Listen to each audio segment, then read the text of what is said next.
আমার মনে হয়েছে এটা একটা কড়া বার্তা, এবং এই কড়া বার্তার পরে উদ্দেশ্যটা হচ্ছে এই যে, এবং সেটা যে কতটা সফল হয়েছে তা তা হচ্ছে আমেরিকার বিরুদ্ধে কোনো রকম হম্বিতম্বি ভারত সরকারের পক্ষ থেকে দেখা যাচ্ছে না, যেটা মেক্সিকোর পক্ষেও দেখা গেছে। কানাডা, চীন আমি ছেড়ে দিলাম। ভারতকেই কেন প্রথম হিসেবে এভাবে বেছে নেওয়া হলো? বিভিন্ন হাঁকডাকের মাধ্যমে, প্রচণ্ড হাঁকডাক করে বেছে নেওয়া হলো। তার কারণই হচ্ছে যে মোদি যেভাবে আমেরিকার কাছে নতি স্বীকার করছে, শক্তের ভক্ত নরমের জম, সেটা ট্রাম্প বুঝতে পেরেছে।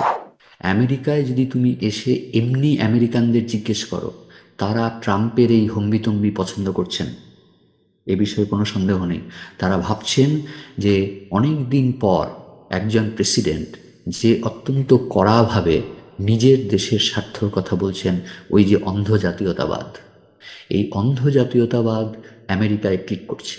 ভারতবর্ষে ঠিক সেই জিনিসটা গত 10 বছর ধরে প্রায় আমরা দেখে এসেছি, যে অন্ধ জাতীয়তাবাদ কি করছি কেউ জানে না। কাজী ভারতবর্ষের যে সামাজিক ভুবনায়ন, সেইটা কিন্তু চুরমার হয়ে যাবে। আমি তোমাকে বলছি যে যতদিন ট্রাম্প থাকবে ততদিন ভারতবর্ষের এই জিনিসটা, ট্রাম্প যখন যাবে তখন দেখবে যে ভারতবর্ষ থেকে এই স্রোতটা কমে গেছে, এবং সেটাই ট্রাম্প চাইছেন। আমি জানি না যে মোদি রাজনৈতিক আদর্শগত মিল ছাড়া। কারণ এর মধ্যে অনেক রাজনৈতিক নেতার সঙ্গে আমার কথা হয়েছে, এবং এই প্রশ্নটা সাধারণ মানুষের মধ্যেও কিন্তু খুব বড় এখন এই মুহূর্তে খুব আলোচনা চলছে, যে মোদি কেন এত নত হচ্ছেন, কেন তিনি এটা করছেন না। ঠিক যেভাবে ট্রাম্প ইলন মাস্ককে দেখছেন, মোদি বলবে, তোমাকে যদি ইলন মাস্ককে সেভ করতে হয়, আমাকে আদানিকে সেভ করতে হবে। এবং তাতে যদি আমি কয়েক হাজার কোটি টাকার কিছু প্রতিরক্ষা সরঞ্জাম আমাকে কিনতে হয়, আমার তাতে কোনো অসুবিধা নেই। এই গোপন ব্যাপারটা হবে বেরোনোর পর। আমি তোমাকে এখন থেকে বলে দিচ্ছি যে সাংবাদিক সম্মেলনটা হবে।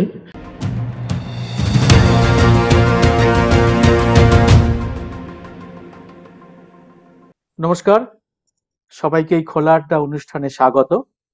আমি সুব্রত বসু। আমেরিকার সঙ্গে ভারতের সম্পর্ক নিয়ে আমরা বেশ কিছুদিন ধরেই আলোচনা করছি, এবং আপনাদের সামনে নতুন নতুন অনেক তথ্য নিয়ে আসছেন আমাদের আমেরিকা প্রবাসী প্রবীণ সাংবাদিক শুভঙ্কর মুখোপাধ্যায়, যিনি আমাদের এই চ্যানেলের দর্শকদের কাছে খুবই পরিচিত মুখ। শুভঙ্কর, তোমাকে নতুন করে পরিচয় করানোর কিছু দরকার নেই এখানে। তবুও একটুখানি বলে রাখি, তুমি দীর্ঘদিন কলকাতায় সাংবাদিকতার পরে করার পরে এখন তুমি আমেরিকায় দীর্ঘদিন ধরে আছো, এবং আমেরিকার সমাজকে তুমি গভীরভাবে দেখছো। তো আজকে আমরা যে বিষয়টি নিয়ে আলোচনা করব, সেই বিষয়টি এর সঙ্গে একেবারে সম্পৃক্ত।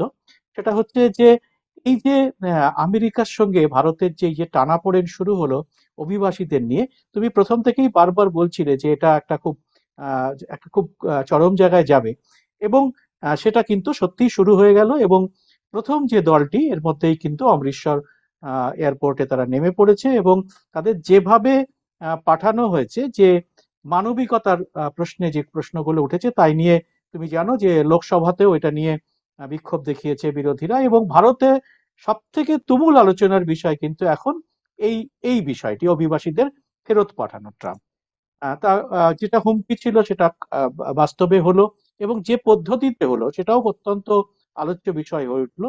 এবং শুধু তাই নয়, ট্রাম্পের একের পর এক ভূমিকা এখন আমাদের এখানে বিতর্কের এমন একটা জায়গায় দাঁড়িয়েছে, যেটি ট্রাম্প এখন সমস্ত জায়গায়, রাস্তাঘাটে, পথে আলোচনা শুরু হয়েছে।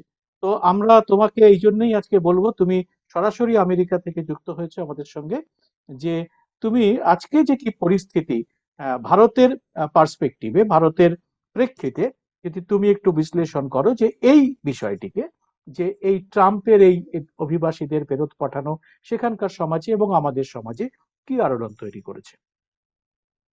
আচ্ছা, এটার দুটো দিক আছে। প্রথম দিকটা অবশ্যই মানে সামগ্রিকভাবে এটার একটা ভারতের ওপর আর্থসামাজিক প্রভাব আছে। শুধু অর্থনৈতিক বা শুধু সামাজিক, শুধু কূটনৈতিক নয়, আর্থসামাজিক একটা প্রভাব রয়েছে। এবং আজকে শুধুমাত্র ভারত নয়, আমেরিকার সাথে প্রত্যক্ষ এবং পরোক্ষভাবে সম্পর্কযুক্ত প্রত্যেকটা দেশের হুম, মধ্যে একটা অনিশ্চয়তার বাতাবরণ তৈরি হয়েছে।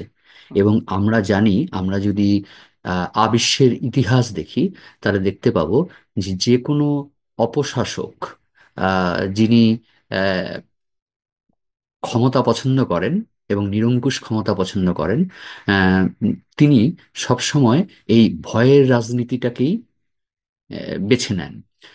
সেটাতে সুবিধে হয় এই যে অনেককেই অনেক কিছু মুখ ফুটে বলতে হয় না, আবার অনেকেই অনেক কিছু বলার সাহস পায় না। আজকে ভারতবর্ষের ক্ষেত্রে আমি দুটো জিনিস এক্ষেত্রে উল্লেখ করব। আগে থেকেই বলছিলাম, এখনো বলছি, যে ভারতের সাথে দ্বিপাক্ষিক সম্পর্কের ক্ষেত্রে ট্রাম্প যেটা করবেন সেটা সবসময় আমেরিকার স্বার্থের পক্ষে যাবে। এটাই স্বাভাবিক, কারণ তিনি আমেরিকার প্রেসিডেন্ট।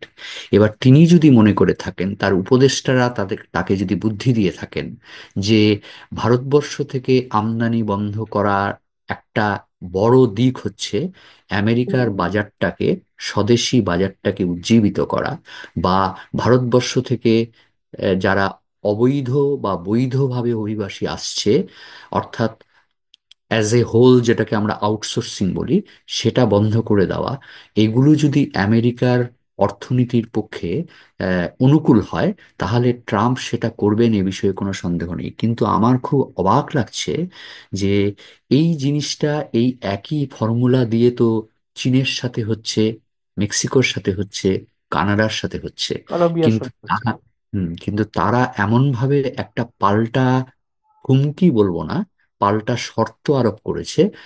হয়তো ট্রাম্পের এটা গড়পেটা, ট্রাম্প জানতেন যে ওইখান থেকে একটা সামান্য হলেও প্রতিরোধ আসবে এবং তখন তিনি দর কষাকষি করবেন। তারা করেছে। কিন্তু ভারত সরকারের যে নির্লজ্জ আত্মসমর্পণ আমি দেখতে পাচ্ছি, টু শব্দ নেই অভিবাসীদের কিভাবে ফেরত পাঠানো হলো তা নিয়ে। বরং ওরা বলছে যে অভিবাসীদের, অবৈধ অভিবাসীদের নাকি খুব সম্মানের সাথে ফেরত পাঠানো হয়েছে। অবশ্যই নয়, সম্মানের সাথে নয়, অপরাধী হিসেবেই ফেরত পাঠানো হয়েছে। আর একটা বিমানে কিভাবে যাবে তার কতগুলো বিজ্ঞানসম্মত পদ্ধতি আছে, সেগুলো তো অনুসরণ করতেই হবে। 100টা সিট থাকলে 100টা সিটেই থাকতে হবে, মাটিতে তো অবশ্যই দিতে পারে না। বা প্রতিটি বিমানে যাত্রী পিছু কতটা বাথরুম থাকবে, সবই মানা হয়েছে। কিন্তু যেটাতে আপত্তি হয়েছে সেটা হচ্ছে যে জেনারেলি ওরা যখন বাইরে নিয়ে আসে অপরাধীদের, কারণ এরা হচ্ছে আমেরিকার চোখে অপরাধী, তাই অপরাধীদের বাইরে নিয়ে আসে, তখন পায়ে হাতে হাত করা বেড়ি টেরি থাকে। কিন্তু সংশোধনাগারের ভেতরে, জেলখানা বলে না, সংশোধনাগারের ভেতরে তো থাকে না। তাহলে বিমানে উঠিয়ে দেওয়ার পরও কেন থাকলো? আহ, যদি থেকে থাকে, এ বিষয়ে কোনো সরকারি স্বীকৃতি নেই, না আমেরিকার তরফে না ভারতের তরফে। কাজেই এই যে পাঠিয়ে দেওয়া হলো, এবং প্রচুর বেশি টাকা খরচ করে, বাণিজ্যিক বিমানে পাঠালে যা খরচ হতো তার থেকে অনেক বেশি সেনা বিমানে পাঠানোর খরচ হয়েছে। আমার মনে হয়েছে এটা একটা কড়া বার্তা। এবং এই কড়া বার্তার পরে উদ্দেশ্যটা হচ্ছে এই যে, এবং সেটা যে কতটা সফল হয়েছে, তা তা হচ্ছে আমেরিকার বিরুদ্ধে কোনো রকম হম্বিতম্বি ভারত সরকারের পক্ষ থেকে দেখা যাচ্ছে না, যেটা মেক্সিকোর পক্ষেও দেখা গেছে। কানাডা, চীন আমি ছেড়ে দিলাম, আমি মেক্সিকো এটা শুভঙ্কর করতে একটু পারে। তোমাকে ইন্টারাপ্ট করছি, তোমার কথার প্রসঙ্গতে আরেকটু তুমি যদি আমাদের ব্যাখ্যা করো যে হুম। কি কড়া বার্তা দিতে চাইছেন ট্রাম্প। এই যে সামরিক বিমানের কথা তুমি, বার্তার কথা বললে, সামরিক বিমানে এত বেশি পয়সা খরচা করে, যেখানে আরো ভালোভাবে এবং কম পয়সায় পাঠানো যেত, সেখানে সরকারের বেশি পয়সা খরচা হচ্ছে, কিন্তু একটা সামরিক বিমানে যেখানে যাত্রী স্বাচ্ছন্দ্য তুলনামূলকভাবে অনেক কম, তো সেইখানে পাঠানো হচ্ছে। তুমি যে বার্তার কথা বলছো, সেটা কি বার্তা দিতে চাইছেন? আচ্ছা, আমি প্রথমে বলি এই ব্যাপারটা একটা খুব তাৎপর্যপূর্ণ ব্যাপার আছে, যে অনেক অবৈধ অভিবাসীকে আমেরিকা চিহ্নিত করেছে। তার মধ্যে ভারতকেই কেন প্রথম হিসেবে এভাবে বেছে নেওয়া হলো?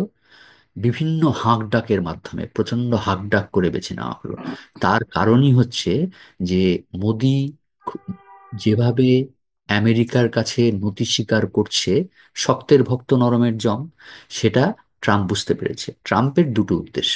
এক নম্বর উদ্দেশ্য হচ্ছে, আমি আবারও বলছি, যে এইভাবে খুব নৃশংসভাবে ফেরত পাঠানো, ক্ষমাহীনভাবে ফেরত পাঠানো, আহ, আহ, উম, কোনো রকম শর্তের কাছে মাথা নত না করে ফেরত পাঠানো, এটার মধ্যে একটা ক্ষমতার ঔদ্ধত্য আছে, যে ক্ষমতার ঔদ্ধত্য সবসময় দুর্বল চিত্তদেরকে আরো ভয় পাইয়ে দেয়।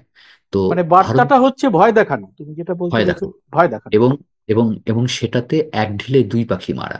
প্রথম কথা হচ্ছে যে ওর মাথায় কেউ না কেউ ঢুকিয়েছে যে ভারতবর্ষ থেকে জিনিসপত্র আমদানি হলে তাতে আমেরিকার বাজার ক্ষতিগ্রস্ত হবে। দু নম্বর, ভারতবর্ষ থেকে যত আউটসোর্সিং হবে আমেরিকাতে বেকারি তত বাড়বে।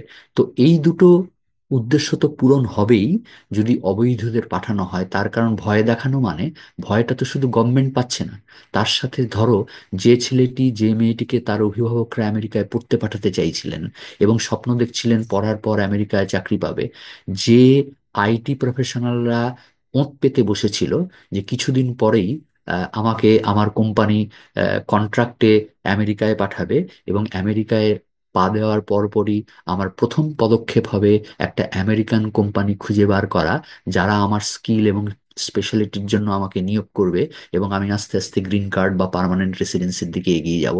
এই সমগ্র সামাজিক যে ভারতবর্ষের প্রোফাইল, সেই প্রোফাইলটা একই সঙ্গে ভয় পাচ্ছে। আর তার তার সাথে আরেকটা বড় কথা, যে ট্রাম্পের আরেকটা খুব বড় উদ্দেশ্য হচ্ছে প্রতিরক্ষা সামগ্রী বিক্রি। ভারতবর্ষ এখনো পর্যন্ত আপাতভাবে যুদ্ধবিরোধী। অন্য অন্য মধ্যপ্রাচ্যের দেশগুলোর মতো, রাশিয়া ইউক্রেনের মতো ভারতবর্ষ কথায় কথায় যুদ্ধ করতে চায় না, বা নীতিগতভাবে সেটা পছন্দ করে না।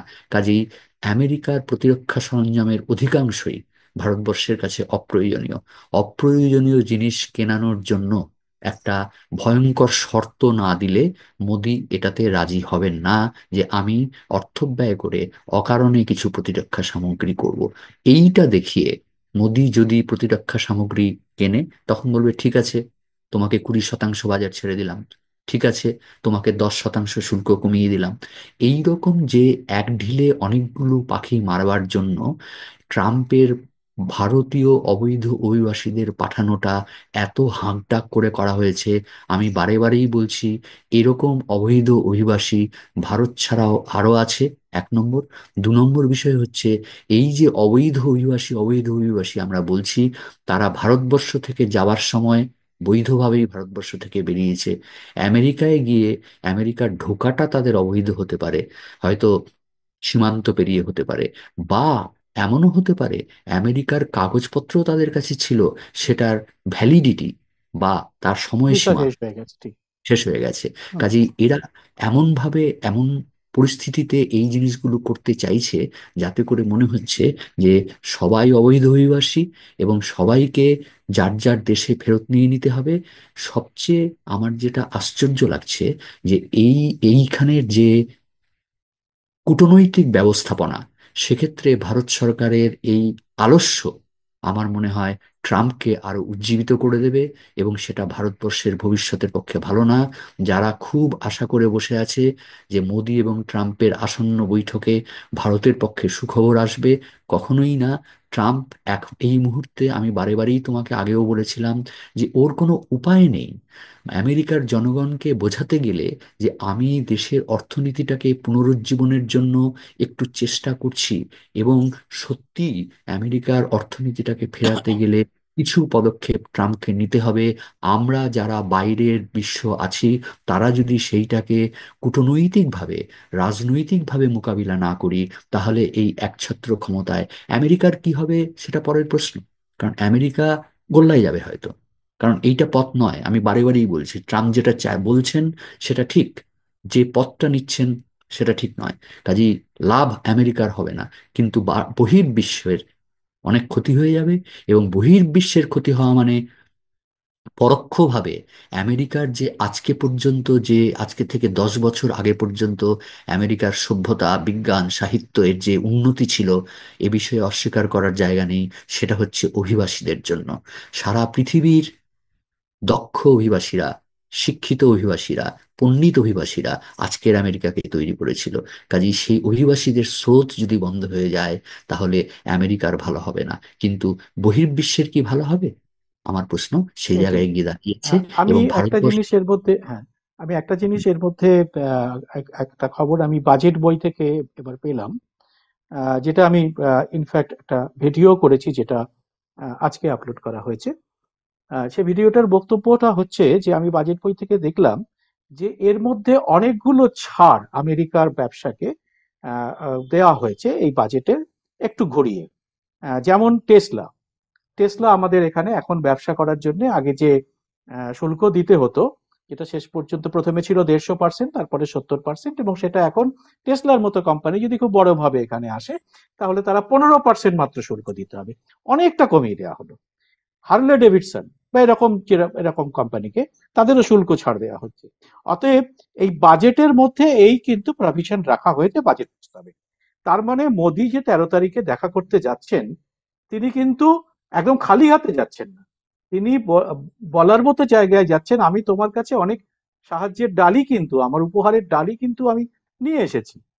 আমি ইলন মাস্কের কোম্পানিকে, টেসলাকে, হার্লে ডেভিডসনকে অলরেডি শুল্ক ছাড় দিয়ে দিয়েছি। অতএব তুমি যে আমাকে বলছিলে যে আমরা আমরা যে আমরা যে শুল্কের রাজা, আমরা যে আমাদের তুমি বলেছে যে কিং, তা আমরা কিন্তু তা নই, আমরা আমেরিকানদের ছাড় দিচ্ছি। এই জায়গাটাতে মনে হচ্ছে যেন প্রথম থেকেই আমরা, তুমি যে কথাটা বললে, যে প্রথম থেকেই যে আমরা যেন আগেই খানিকটা নত হয়ে আমেরিকার সঙ্গে আত্মসমর্পণ করলাম। এবং তুমি আত্মসমর্পণ যদি করার দিকে যাচ্ছি।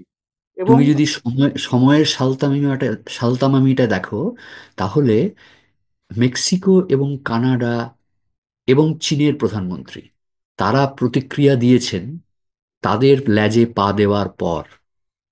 হুম, কিন্তু ভারতবর্ষের বাজেটে ট্রাম্প সরকারকে বা আমেরিকাকে যে অ্যাডভান্টেজ দেওয়া হয়েছে, তখনও কিন্তু, এখনো ইনফ্যাক্ট এখনো না, তখনও কিন্তু ভারতবর্ষের বিরুদ্ধে যেভাবে উনি কানাডা, মেক্সিকো এবং চীনকে হুমকি দিয়েছিলেন, সেটা দেননি। তার আগেই আমরা আগ বাড়িয়ে নিজেদেরকে বলি প্রদত্ত করলাম। এবং এইটা মনে রাখতে হবে যে এই যে অবৈধ অভিবাসীদের একটা, যাদের ফেরত পাঠালো এবং যারা এখনো আমেরিকায় রয়েছে, তাদের একটা বড় অংশ কিন্তু গুজরাট, মোদির রাজ্য। অনেকটা বড় বড় অংশই গুজরাট, হ্যাঁ, গুজরাট, হরিয়ানা, পাঞ্জাব। আহ, একটা খুব মানে এখানে একটা চীনের কথা তুমি উল্লেখ করলে, অন্য দেশগুলো যে প্রতিক্রিয়া দিয়েছে, তার মধ্যে চীনের প্রতিক্রিয়া খুব বড় প্রতিক্রিয়া দিয়েছে। তারা আমেরিকান পণ্যের উপরে বাড়তি শুল্ক বসিয়ে দিয়েছে। হ্যাঁ, মানে যেটাকে বলা হয় খানিকটা টিট ফর ট্যাট। তুমি আমাকে ইট মারলে আমিও তোমাকে পাটকেল মারবো। হ্যাঁ, তা চীন এটা বলতে পারে, আমরা কি বলতে পারি না? তোমার কি মনে হয় ভারতের পক্ষে এটা বলা সম্ভব নয়? আমার মনে হয়েছে যে আহ, এটা একটু একটু একটু একটা রাজনৈতিক সমীকরণ আছে।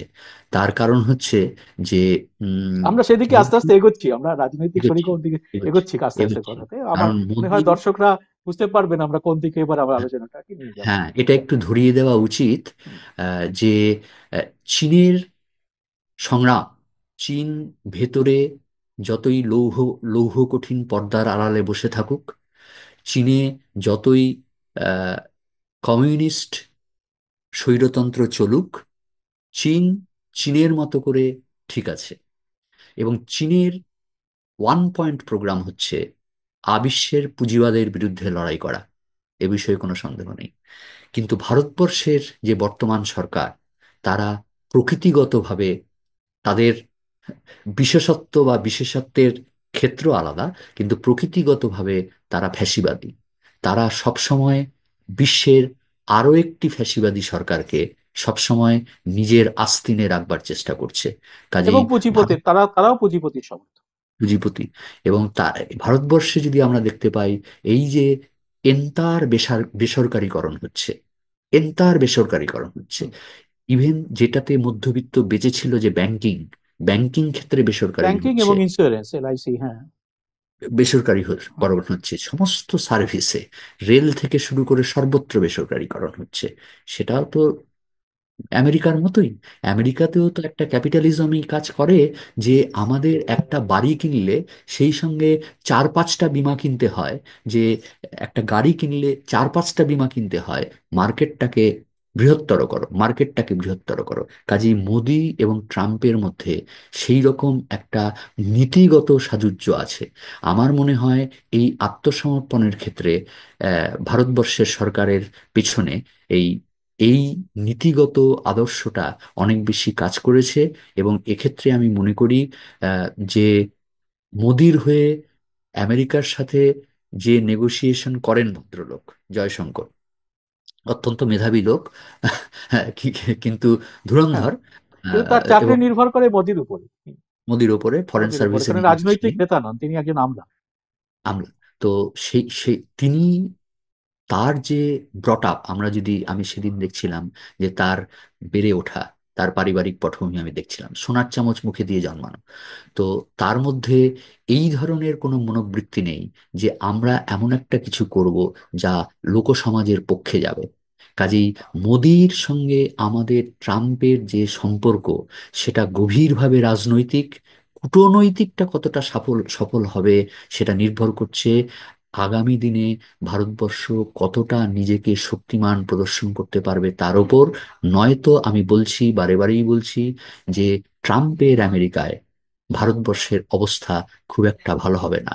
চীনের অবস্থা অনেক ভালো হবে, কারণ চীন হচ্ছে ইটের বদলে পাটকেল ছুড়বে। মেক্সিকো হয়তো পারবে না, কানাডা হয়তো পারবে না, চীন ছুড়বে। কিন্তু চীন যদি ছোড়ে, তাহলে, এবং চীন যদি সেক্ষেত্রে সফল হয়, মনে রাখতে হবে তাহলে দক্ষিণ এশিয়ায় ভারতবর্ষের যে নেতা হওয়ার সম্ভাবনা ছিল, সেটা মুখ থুবড়ে পড়বে। এখানে আরেকটা প্রশ্ন তোমার কাছে রাখবো আন্তর্জাতিক পরিস্থিতির ক্ষেত্রে। সেটা হচ্ছে ভারত দুটো অদ্ভুত বিপরীত ধর্মী দুটো জোটের মধ্যে রয়েছে, একদিকে কোয়াড আর একদিকে ব্রিক্স। যে ব্রিক্স এর বিরুদ্ধে এই মুহূর্তে সব থেকে বেশি সরব হচ্ছে ট্রাম্প। হ্যাঁ, যে ব্রিক্স এর একটা ইচ্ছে ছিল যে তারা ডলারকে একটুখানি তার প্রভাব কমিয়ে নিজেরা তাদের মুদ্রায় কাজ করবে। তো সেটা ট্রাম্পের রাগ হওয়ার, গোসা হওয়ার একটা অন্যতম কারণ। কিন্তু ভারত কোয়াডেও আছে, যেটা আমেরিকারই তৈরি প্রায় বলা যেতে পারে। হ্যাঁ, তো সেই কোয়াডেও আছে। তো এইরকম একটা অদ্ভুত ভারতের এখন যে আন্তর্জাতিক অবস্থা। তুমি বললে একজন মেধাবী বিদেশ মন্ত্রীর কথা, কিন্তু ঠিকই যে তিনি অত্যন্ত মেধাবী, এ ব্যাপারে কোনো সংশয় নেই। তিনি অত্যন্ত বুদ্ধিমান এবং অত্যন্ত সফল আমলা। কিন্তু আমলারা তো রাজনীতিক হন না। এর আগে আমাদের যত বিদেশ মন্ত্রী হয়েছেন, কেউই যারা সফল বিদেশ মন্ত্রী, তারা সবাই ধুরন্ধর রাজনীতিজ্ঞ ছিলেন, কেউ কোনো আমলা ছিলেন না। আমলারা চিরকাল ভালো কাজ করেন, নেতাদের অর্ডার তারা পালন করলেই তাদের ভালো বলা হয় তাদের। তো কিন্তু তাদের সঙ্গে জনগণের বা মাটির যোগাযোগটা থাকে না। তো সেটা জয়শঙ্কর করতে পেরেছেন ভালোভাবে। সফল বিদেশমন্ত্রী হতে পারবেন কিনা সেটা সময় দিয়ে। কিন্তু এই যে একটা পরস্পর বিরোধী জোট, এই জোটে কি করে তিনি ম্যানেজ করবেন এইভাবে? একদিকে কোয়াড, একদিকে ব্রিক্স, একদিকে ডোনাল্ড ট্রাম্প, সব কি করে তুমি এটা একটা একটা জগা খিচুড়ি পাকিয়ে রয়েছে নাকি? আমার মনে হয়েছে যে যদি আমেরিকার ভবিষ্যৎ যেভাবে নিচের দিকে প্রবাহিত হচ্ছে, এটা কিন্তু সাধারণ মানুষের অজান্তে। আমেরিকায় যদি তুমি এসে এমনি আমেরিকানদের জিজ্ঞেস করো, তারা ট্রাম্পের এই হম্বিতম্বি পছন্দ করছেন, এ বিষয়ে কোনো সন্দেহ নেই। তারা ভাবছেন যে অনেক দিন পর একজন প্রেসিডেন্ট যে অত্যন্ত কড়াভাবে নিজের দেশের স্বার্থের কথা বলছেন, ওই যে অন্ধ জাতীয়তাবাদ, এই অন্ধ জাতীয়তাবাদ আমেরিকায় ক্লিক করছে। ভারতবর্ষে ঠিক সেই জিনিসটা গত 10 বছর ধরে প্রায় আমরা দেখে এসেছি, যে অন্ধ জাতীয়তাবাদ কি করছি কেউ জানে না। কিন্তু এই যে জানে না, এইটার পেছনে রাজনৈতিক স্বার্থ সিদ্ধি আছে। কারণ মোদি জানে যে আমি যদি কালকে কোনো লোকসভা নির্বাচনে হেরে যাই, হেরে গেলাম, রাজনীতির তো কারো কাছে কোনো টিকে থাকার কোনো দায়বদ্ধতা নেই। তারা জানে যে যতদিন আমি থাকবো ততদিন আমার নীতিগুলোকে রূপায়ণ করব। কাজে এই যে ভারতবর্ষের সিচুয়েশনের সবচেয়ে বড় খারাপ দিকটা হলো যে, যে সত্যি কথা বলতে কি, যে ভুবনায়ন ভারতবর্ষের কংগ্রেস সরকার একসময় করে দিয়ে গেছিল, সেই ভুবনায়নটা একেবারে মানে যেটা পুরো গোল্লায় যাবে। হুম। তার কারণ হচ্ছে দক্ষিণ এশিয়ায় যদি ভারত নেতৃত্বের জায়গায় না যেতে পারে, তাহলে কৌশলগতভাবে ভারতবর্ষের আন্তর্জাতিক রাজনীতিতে টিকে থাকার কোনো উপায় নেই। আর এবং যে সেক্ষেত্রে কি ভারত, আমি তোমাকে যেটা বলতে চাইছিলাম কি, সেক্ষেত্রে কোয়াডের দিকেই বেশি ঝুঁকে যাবে ব্রিক্স থেকে বেরিয়ে গিয়ে, বা ব্রিক্সের নামমাত্র থেকে? এটা কি তোমার মনে হচ্ছে? আমার মনে হয়েছে যে মোদি যতদিন থাকবেন ততদিন উনি ট্রাম্পের পক্ষে থাকার চেষ্টা করবেন। তার মানে সেক্ষেত্রে ব্রিক্স অনেক দুর্বল হতে পারে অনেক ভারতের দুর্বল হতে পারে। অংশগ্রহণ। ঠিক। হ্যাঁ। তার কারণ হচ্ছে যে ভারতবর্ষকে, আমি তোমাকে একটা কথা বলি, যে এই যে আমেরিকার ভেতরের আর্থসামাজিক পরিস্থিতি যতই খারাপ হোক না কেন, ট্রাম্পের এই হম্বিতম্বি 4 বছর চলবে। আমি বারে বারেই বলছি এটা 4 বছর ধরে চলবে। কারণ উনি যেটা বিশ্বাস করেন যে, অনেক সময় আমরা বলি না চোরের মায়ের বড় গলা, উনি বিশ্বাস করেন চেঁচালেই, কোনো কিছু চেঁচিয়ে বললেই ঠিক। এই নীতিটায় উনি বিশ্বাস করেন, আরো অনেক রাজনীতিকের মতো। কাজেই এইটা থাকবে। এই যে 4 বছর ধরে ওনার ঔদ্ধত্যটা থাকবে, সেই ঔদ্ধত্যটা আমেরিকার পক্ষে খারাপ হলেও বহির্বিশ্বের কাছে আমেরিকার যে মাস্তানি, সেটা প্রমাণ হওয়ার চেষ্টা করবে। কারণ আমি যেটাই বলি, যে কানাডা, মেক্সিকো, চীন এরা যাই করুক না কেন, যেটা এদের পাল্টা হুমকির প্রতিক্রিয়া যেটা হবে, সেটা হচ্ছে একটু নমনীয় হবে, কিন্তু পুরোটা কমে যাবে না। সেই ক্ষেত্রে আমি বারে বারেই বলছি, চীনের যে পাল্টা হুমকির পরিস্থিতি, সেইটা দক্ষিণ এশিয়ায় চীনকেই নেতৃত্বের স্থানে বসাবে।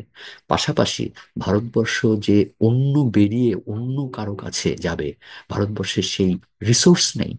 কারণ এখনো ভারতবর্ষের ইনফ্রাস্ট্রাকচারের কথা ছেড়ে দাও, ভারতবর্ষের সমাজে তুমি যদি গিয়ে জিজ্ঞেস করো, তুমি যদি তোমার পাশের বাড়ির ছেলেটিকে গিয়ে জিজ্ঞেস করে আমেরিকা যাবি, দৌড়তে দৌড়তে আসবে। কোন একটা ছাত্রকে যদি তুমি জিজ্ঞেস করো আমেরিকায় পড়তে যাবে, দৌড়তে দৌড়তে আসবে। এই যে আমেরিকা সম্পর্কে ভারতবর্ষের সমাজের একটা বড় ধারণা, সেইটা যদি মোদির জমানায়, মোদির ত্রুটিতে, মোদির আপোসের জন্য বন্ধ হয়ে যায়, এবং বন্ধ হবেই, কিছু করার নেই। ধরো অ্যামাজন, অ্যামাজনে যারা আমেরিকায় কাজ করে, টেসলায় যারা আমেরিকায় কাজ করে, তাদেরকে তো চাকরি খাবে না। তাদেরকে বলবে যে তোমরা ভারতবর্ষে চলে যাও, ভারতবর্ষে গিয়ে চাকরি করো, আমি এখানের লোককে চাকরি দেবো, আমেরিকার লোককে চাকরি দেবো। তারপরে তুমি অফশোর করো, এখান থেকে যেরকম সারা রাত জেগে থাকে, হুম। জেগে থেকে ভারতবর্ষের সঙ্গে যোগাযোগ করে, বলবে ভারতবর্ষে আমাদের লোকরা এখান থেকে তোমার সঙ্গে যোগাযোগ করবে। কাজে ভারতবর্ষের যে সামাজিক ভুবনায়ন, সেইটা কিন্তু চুরমার হয়ে যাবে। আমি তোমাকে বলছি যে যতদিন ট্রাম্প থাকবে, ততদিন ভারতবর্ষের এই জিনিসটা, ট্রাম্প যখন যাবে তখন দেখবে যে ভারতবর্ষ থেকে এই স্রোতটা কমে গেছে, এবং সেটাই ট্রাম্প চাইছেন। আমি জানি না যে মোদি রাজনৈতিক আদর্শগত মিল ছাড়া আর কোন কারণে ট্রাম্পকে এভাবে আপোস করার আমরা চেষ্টা করবে। এই জায়গাটাতেই আমরা ঢুকতে চাইছি এইবার। হুম। কারণ এর মধ্যে অনেক রাজনৈতিক নেতার সঙ্গে আমার কথা হয়েছে। এবং এই প্রশ্নটা সাধারণ মানুষের মধ্যেও কিন্তু খুব বড়, এখন এই মুহূর্তে খুব আলোচনা চলছে, যে মোদি কেন এত নত হচ্ছেন, কেন তিনি এটা করছেন না। এখানে অনেকগুলো আলোচনা তার মধ্যে আসে, সেটা রাজনৈতিক নেতারাও অনেক সময় তুলছেন, বিশেষ করে কংগ্রেস এবং রাহুল গান্ধী বারবার যেটা তুলছেন সেটা হচ্ছে আদানি। হ্যাঁ, যে আদানির হচ্ছে আহ, প্রাণ, মোদির প্রাণ হচ্ছে আদানির কাছে। তো মোদির যা কিছু করেন মানে রাজা কা জান তোতে মে হ্যায়, ওনার কথাটা বারবার বলেন। তো সেই প্রশ্ন, যার জন্য মোদি যা করেন সব আদানির জন্য করেন, বা যদি যা করেন সেটা আদানির নির্দেশে হয়। তো এইখানেও কি সেই প্রশ্নটা, যেহেতু আদানি খুব গুরুত্বপূর্ণ হয়ে উঠেছিল, যে আমেরিকায় তার বিরুদ্ধে একটি খুব গুরুত্বপূর্ণ মামলা, যেটা আমেরিকার আইনে খুব অত্যন্ত গুরুত্বপূর্ণ মানা হয়, আহ, প্রতারণার মামলা, এবং সেখানকার আমেরিকানদের ঠকানোর মামলা। তো সেই মামলাটা যেহেতু রয়েছে এখন, সরকার চেঞ্জ হওয়ার পরে ট্রাম্পের হাতে সেই ক্ষমতা নিশ্চয়ই থাকবে যে কিছুটা সেই মামলাটাকে ডিলে করানো বা অন্য হালকা কিছু। হালকা করে দেওয়া। হ্যাঁ। তো সেইখানে এই প্রশ্নটা কিন্তু ভারতের রাজনীতিতে এখন ভীষণ আলোচিত একটি বিষয়। এইটা তুমি কিভাবে দেখো? আমি তোমাকে আমার অনুমানের কথা বলি, হ্যাঁ। সম্ভবত এটা মিলে যাবে। সেটা হচ্ছে যে 13 তারিখের বৈঠকে হুম। মোদির কিচ্ছু এসে যায় না কটা অবৈধ ভারতীয় আমেরিকা ফেরত পাঠালো। মোদির রাজনীতিতে, মোদির ক্ষমতা টিকিয়ে থাকার জন্য তার সঙ্গে কোনো সম্পর্ক নেই। মোদির কোনো সম্পর্ক নেই কটা ভারতীয় ছেলে মেয়ে আমেরিকায় পড়তে এসে সুপ্রতিষ্ঠিত হলো বা মাঝপথে ফিরে চলে গেল। মোদির কোনো দায়বদ্ধতা নেই। মোদির দায়বদ্ধতা হচ্ছে তার রাজনীতি এবং তার সাঙ্গপাঙ্গদের বাঁচানো। আদানির ক্ষেত্রে আমি বারে বারেই বলছি, 13 তারিখের বৈঠকে একমাত্র কথা হবে আদানিকে নিয়ে। ঠিক যেভাবে ট্রাম্প ইলন মাস্ককে দেখছেন, মোদি বলবে তোমাকে যদি ইলন মাস্ককে সেভ করতে হয়, আমাকে আদানিকে সেভ করতে হবে। এবং তাতে যদি আমি কয়েক হাজার কোটি টাকার কিছু প্রতিরক্ষা সরঞ্জাম আমাকে কিনতে হয়, আমার তাতে কোনো অসুবিধা নেই। এই গোপন ব্যাপারটা হবে বেরোনোর পর। আমি তোমাকে এখন থেকে বলে দিচ্ছি যে সাংবাদিক সম্মেলনটা হবে, ন্যাচারালি ওরা দুজনেই বলবে যে খুব খুব বন্ধুত্বপূর্ণ পরিবেশে আলোচনা সৌহার্দ্যপূর্ণ সম্পর্কে একটা আলোচনা আলোচনা হয়েছে। হয়েছে। ট্রাম্প বলবে যে আমি যা বলেছিলাম সেটাই হবে। আমি তবে আরো কয়েকদিন দেখব, শুল্ক টুল্ক বসানোর ব্যাপারে আরো কয়েকদিন দেখব। মোদি বলবে হ্যাঁ, অবৈধ অভিবাসীদের তুমি ফেরত পাঠাও, আমি বলে দিয়েছি, আমার কোনো ইয়ে নেই, তারা তারা যদি তোমাদের অবৈধভাবে দেশে যায় ফেরত পাঠিয়ে দাও। কিন্তু এই প্রতিরক্ষার ব্যাপারটা কি দাঁড়ালো এবং ভারতবর্ষ সেটা কিভাবে অফার দিল, সেটা আলোচনায় আসবে না। সেটাই ওদের কূটনৈতিক বোঝাপড়া হবে যে আমি এটা প্রচারের বাইরে গিয়ে আমি গোপনে গোপনে প্রতিরক্ষা জিনিস কিনবো। এটা যদি 10 বছর পরে বোফোর্সের মতো বেরিয়ে আসে সেটা অন্য প্রশ্ন, এখন কেউ জানতে পারবে না। কাজেই এই ছাড়া মোদির সামনে আর কোনো রাস্তা খোলা নেই আদানিকে বাঁচানোর জন্য, এবং সেই সঙ্গে ভারতবর্ষে নিজের ক্ষমতাটা আরো 4-5 বছর টিকিয়ে এটা রাখার তুমি জন্য। একটা আগের একটা অনুষ্ঠানে আমার মনে পড়ছে, তুমি ঠিক এই কথাটাই বলেছিলে যে আদানি ইস্যুটাকে ট্রাম্প সরকারে এসে কুর্সিতে বসে চাপ। তিনি ব্ল্যাকমেল করার জন্য একদম, ব্যবহার করবেন, ব্ল্যাকমেল একদম, শব্দটা তুমি বলেছো। একদম। হ্যাঁ, তো সেটাই কি একদম সেরকম ঘটনাই কি এখনো ঘটনা পরম্পরায় তাই দেখা যাচ্ছে যে একদমই, একদমই দুয়ে দুয়ে যোগ করলে 4 হবে, এটা আমি বলে রাখছি। কারণ এইখানে আহ, আহ, ট্রাম্পের হুমকিটা, এটা তুমি জানো, আমি আগেও বলেছি এটা আমরা আমরা প্রেডিক্ট করছিলাম, আমরা অনুমান করছিলাম। কিন্তু ভারতবর্ষের এই নির্লজ্জ আত্মসমর্পণ, এটা আমাদের মাথায় ছিল না। এইবার দেখা যাচ্ছে যে এইটার ক্ষেত্রে একমাত্র কারণ কোনো কূটনৈতিকের থেকেও বড় কথা রাজনৈতিক। কারণ আমেরিকা আমেরিকার স্বার্থ দেখবে, ভারত ভারতের স্বার্থ দেখবে, সেই নিয়ে বোঝাপড়া হবে। এবং সেই বোঝাপড়ায় যে জয়ী হবে সেই সফল সরকার। কিন্তু মোদির সামনে এখন আর সফল সরকার নিজেকে প্রমাণ করার কোনো দায়বদ্ধতা নেই। উনি জানেন যে অনেক বছর হলো এর মধ্যে, এবং 75 বছর হলে এমনি মোদির নিয়ম অনুযায়ী তাকে রিটায়ার করতে হয়, তাকে যেটা রিটায়ার করতে এবছর হবে। এবং মোদির 75 হচ্ছে, যদিও এবং আরেকটা সেরকম কোনো কথা আসেনি যে কথা মোদিকে আসেনি, এবং রিটায়ার আমরা করতে হবে। লক্ষ্য হ্যাঁ, করছি যে মোদির সরকারের মধ্যে যিনি সবচেয়ে বেশি উদ্ধত এবং ধুরন্ধর ছিলেন, অমিত শাহ, আগের জমানা তার আর নেই। দ্বিতীয়ত আরএসএস এর সঙ্গে বিজেপির সম্পর্ক এখন যে কোনো কারণেই হোক ভালো নেই। তো কাজেই মোদি এর পরের টার্মে আর কতটা আসতে পারবেন, হ্যাঁ, সেটা প্রশ্নচিহ্ন আছে। যদিও নির্ভর করছে বিরোধী জোট কেমন হয় তার উপরে, কিন্তু প্রশ্নচিহ্ন আছে। কাজে মোদির দায়বদ্ধতা, উনি যতদিন থাকবেন না এমনি ততদিন। মোদির তখন 80 বছর হবে 80 বছর সামনে। হয়।